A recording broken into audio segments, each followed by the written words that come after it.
Going into the new year, I've realized that there's a lot of things that I need to change. Being more specific, I'm talking about my mindset that I need to rearrange. I've seemed to always put my friends' needs in front of my own, and I should have known that one day it would be bound to show, so to myself I say, I'm sorry. I'm sorry that I tried so desperately to help others heal their wounds that I didn't notice that my own was still bleeding. I'm sorry that I neglected the fact that it was me who was needing love, reassurance, and care. I was not aware of what it would do to me. But really, I'm sorry for society's way of teaching this to us, because we're taught that mental health isn't a real issue, and if you're caught crying, just grab a tissue and move on, because that's what everyone else does. Move on. Like it's that easy.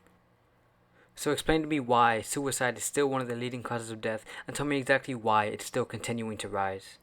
And people ask why we don't speak up about it. Well, when we do, what do y'all actually do about it?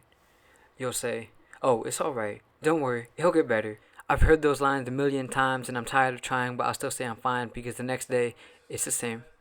Your cause for concern goes away, and it happens every time. It's so cliche.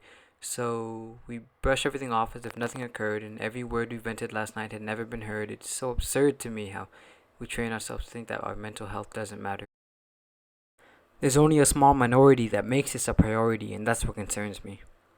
We don't make the news often unless we're a celebrity, so we're just a bunch of nobodies feeding the ground nutrients collectively. So what do? Let's start by addressing the problems instead of shying our heads and start reaching out our hands and make this widespread. Teach it in home, to school, and in the workplace because depression can hide behind any face. There were smiles, frowns, and tired looks, and this can be reduced just by teaching it in books. If we can show love to others, why can't we show love to ourselves? I mean, it's not unparalleled to stand up and rebel for change in exchange for lives. It's strange to me that this still isn't an international issue.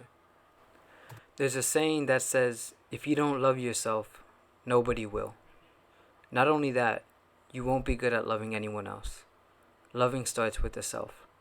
And is a world without love a world we want to be living in?